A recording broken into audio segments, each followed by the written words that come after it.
All right, we got Tuesday in the books, first and second down stuff, short yards goal line. Get to work on third down tonight. It's good seeing really focused yesterday and had a good practice. Today was so, not to my level of expectation by any means, but keep pushing.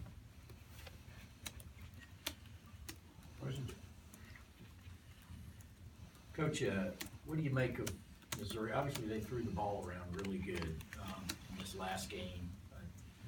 Didn't move it as well against West Virginia. Did you think they figured some things out with their quarterback position, what they're doing? Well, against West Virginia, they had 100 snaps. So anytime you have 100 snaps, you're doing something right. They had 3 or 4 turnovers, struggled in the red area. And West Virginia's not it's a very unorthodox defense, so it's very different to play against.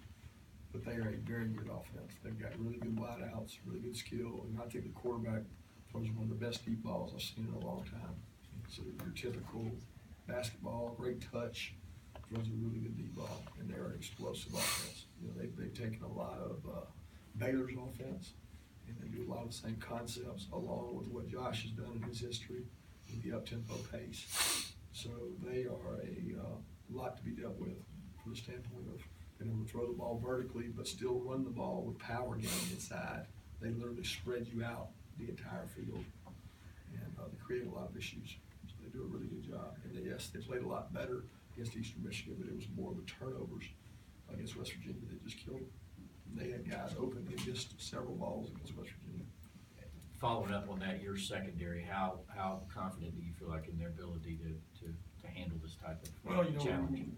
We got challenged against North Carolina. We didn't necessarily do real well. There was several balls they missed against North Carolina, but we were challenged. Had some big receivers, big wideouts, had some matchup issues. It'll be the same way this week. We got matchup issues with height at several positions. We know that. Our kids can play with it. We've worked really hard on the things we have to do to be successful. And we're challenging those guys to do that. And they've got to go out and do it in practice so that they can actually do it in the game. And that's what we're focused on right now. What have you seen out of Juwan at corner in these first 2 games? Well, he's in trail a lot against North Carolina. He didn't play great technique. He played a little better technique this last week.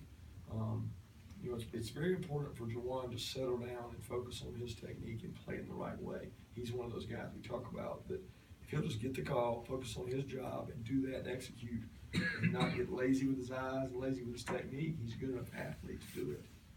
But he's got to play well. He'll be matched up most of the game on one of their best receivers, so he'll have to play well. Just more risk with him, even though he's a relatively new guy on the team. The other defensive backs are kind of gravitate toward a little bit because of that experience and maybe learning from him a little bit. Who's that? Maurice Smith and how the other deep backs, they kind of gravitate him a little bit. Mo plays kind of a different position. Right. He plays nickel position. Right. Those guys play out on an island, out at corner. So all those guys have bonded together well. And for 2 games they've executed the calls. They haven't always won their one-on-one battles, which is going to be critical in this game. They've got to win their one-on-one battles. But you can't play these guys and give the corners a whole bunch of help. It's a tough game plan because they literally spread you out. All of college football has seen what Baylor and these teams are doing, and they do a good job of doing it. Kirby, is the O-line still those 6 guys rotating, or is anybody else you're giving a look at maybe? Well, we're giving all of them a look. We rep 12 guys a day, so there's 12 guys that are getting reps every day. And we can't rep 6 guys. They give out there. So there's 12 guys all repping, and the competition's open. And the hope is that some of those other guys push the other guys to get better. But there's a reason that we played 6 too. That doesn't usually change just because of a game. We had 28 practices to get ready for the first game. It doesn't usually change when it goes after that 28. A lot of people say, well, change it, try a new guy. Well, there's a reason that 6 we've been playing are playing. And we're trying to get each and every one of those 12 better so they get reps in practice. Kirby, the Baylor aspect of the offense with April now versus last time you saw it, is more spread, is that what you're saying? Well, it's complicated, Mark. It's not spread, it's in spread. It's spread out. They're a lot further. They're always spread. But they've added some wrinkles to their offense. It's not the same as Oklahoma was a few years ago. The pace is. So they're doing a great job with the pace, but they've got a lot more parts than just what they did at Oklahoma. There's a lot more intricacies to it that Baylor does that create issues for your defense. Where's Drew Lock in terms of his athleticism? Not necessarily asking you to compare him to the other guys, but is he as good an athlete as the other two guys you faced thus far, or is he the runner that they are? He can run. They've got design runs for him. They've got, man, they bring him behind him. Xander's, they do a really good job with those guys. He can run. I don't think they want him to run a lot, but he can run. He takes off running scrambles, and they've had some design runs. He's a very good athlete. I mean, you get offered by college basketball programs, you don't have slow feet usually. I mean, he's a threat. He's a very good quarterback. I mean, again, he's one that until I watched more tape on, I didn't realize how good he was coming into the season and how well he's played in the last 2 games.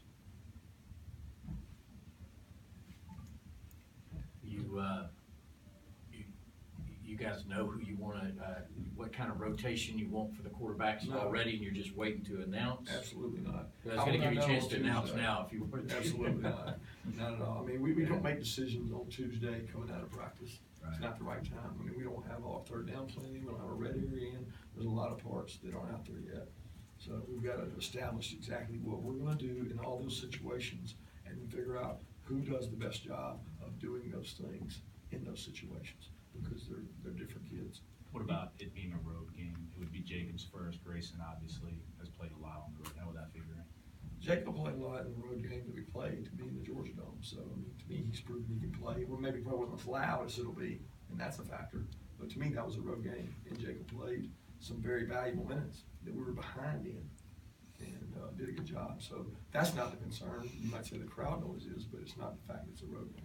Is there a situation where you basically split the reps down the middle between those two and then assess how they do in those situations and then make the call after? No, Or- absolutely not. We base it on periods, what periods we're doing what, and we do it very tailored to each one of them's needs. And we do it like we would be doing a game. It may come out 50-50, it may not, but it's not scripted to be that way. When y'all use crowd noise like you did at practice today, what's the biggest thing you get from that, you believe? You try to reduce mistakes. We try to cut down snap errors, offsides, receivers jumping off, communication. It basically makes you focus twice as much when the noise is there. So we've tried to create that element so that the kids are more used to there being noise, and it doesn't become more complicated for them when the noise is there. How did it look today? I know it's first day with it, Well, but we've done it a lot, so it's been a work in progress. It's not the first time we did Sure, it. oh, yeah. Carolina, 4 days. Right. We did it last week for the defense. We did it yesterday, today, so we still struggle with it. It creates problems. That's why the home team has an advantage. Kirby, you have a few sacks as a team. The outside linebackers don't have any yet. How much of a challenge is it with get rid of the ball with Lock? Well, they've only been sacked, I think, once or twice, and 90-something passes, I don't know what the numbers is, you tell me, but they don't get sacked a lot. So we don't count sacks as a big deal like the media do. We count affecting the quarterback. And if we can disrupt the quarterback, get him off the spot, move him, do those things, then we're usually doing our job, and we're trying to do that more. And we lost some really good pass rushers. I've said that all camp.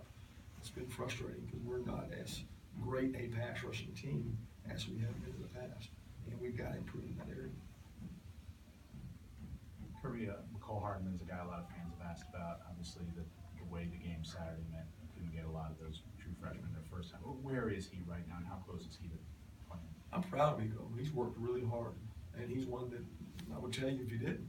He's worked really hard. He's playing a new position, which I warn people that it's not easy when you change from an offensive skill position most of your life to a defensive back. It's not an easy transition. You don't just go out there and all of a sudden become great at it. So he's had bumps in the road, but he's not got frustrated. He's worked really hard at it. He's shown improvement. He's going to be a really good player. It's just a matter of when. He understands everything. He understands leverages. He's got to understand when to get off, when to get up, how to play the deep ball. He's doing a good job on special teams. I mean, he's literally that close to getting in the game with special teams to help us. And eventually we'll need him. And he's working hard, so I'm proud of what he's doing. how much closer is Elijah Holyfield getting in that regard? Same thing. He's working hard. He's another guy that's, not for his injury, we probably would have seen him the first game. He's had to overcome the injury, and I still don't think he's 100% healthy. He's just getting back. And, it's tough when you're a true freshman. In my career, I've seen true freshmen come in and get injured. The amount of mental mistakes they make when they come back is just huge. So it's not just the injury, it's the mental makeup of how do I catch back up and know what these words mean? And I've seen it with Charlie Warner, I've seen it with Elijah, I've seen it all throughout my career with guys. So that's his struggle more than anything. He's got great ability. Michael Barnett's the guy that hasn't been able to crack the lineup yet. Some younger guys have kind of played over him. Is he dealing with anything right now? Or No, Michael's doing a great job. Michael's working hard. Michael's a good run player. He gave a great effort yesterday on the look squad, and we bring him over and get him reps and keep developing him and continue to develop him. You can't have enough D linemen, and he's a guy that's provided depth for us for a while. I think he's a good player. You mentioned Charlie Warner. One time in the game, I noticed where he lined up in the backfield and then he ends up out wide, and a couple times you flex him out. It looks like there's a lot of things that you guys are doing and possibly can do with Charlie. Are we seeing that correctly? Like, is this guy's going to cut some Yeah, potential? he's got to learn the mental aspect of it. He's physically gifted. He's a good football player, but he's got a lot on him right now from a mental aspect. We're asking a lot of him. Asking him to do and know exactly what Jeb does, know exactly what Jackson does, and he's a year and 2 years behind them. So he's a player that's developing and will continue developing.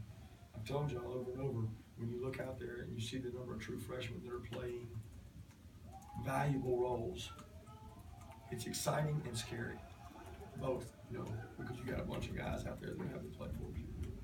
Last question. What are they doing? Locker room.